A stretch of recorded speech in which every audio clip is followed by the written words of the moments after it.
NEET में बार बार पूछे जाने वाला सवाल कि किस तरीके से जाइगोट प्लांट एम्ब्रियो के अंदर कन्वर्ट होता है। चलो इसको अच्छे से समझते हैं। सबसे पहले जाइगोट होता है और जाइगोट के अंदर ट्रांसवर्स डिवीजन होता है। जैसे ही जाइगोट के अंदर ट्रांसवर्स डिवीजन होता है तो यहाँ पर दो सेल बनती है।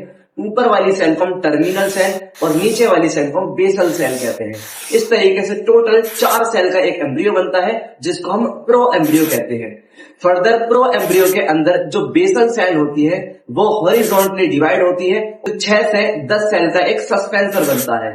और जब प्रो एम्ब्रियो के अंदर सस्पेंसर आ जाता है, अब इस प्रो एम्ब्रियो को प्रो एम्ब्रियो नहीं, इसको हम ग्लोब्यूलर एम्ब्रियो कहते हैं। फर्दर जो ग्लोब्यूलर एम्ब्रियो बनता है, फर्दर ये डिवाइड होता है और कन्वर्ट हो जाता है हार्ट शेप एम्ब्रियो के अंदर। जो हार्ट शेप एम्ब्रियो है, it is one of the most important characteristics of the dicot plant embryo. जो हार्ट शेप एम्ब्रियो होता है ये फर्दर डिवाइड होता है एंड टॉर्पिडो शेप एम्ब्रियो में कन्वर्ट हो जाता है। और टॉर्पिडो शेप एम्ब्रियो ही एक डाइकोट प्लांट का मैच्योर एम्ब्रियो होता है। और टॉर्पिडो शेप एम्ब्रियो के अंदर अगर हम देखें तो यहाँ पर हमको 2 कोटिलिडन्स और कोटिलिडन्स के ऊपर हमको इपिकोटाइल और इपिकोटाइल के पास एक पॉइंट देखने मिलता है जिसको हम फ्लेम्यूल कहते हैं।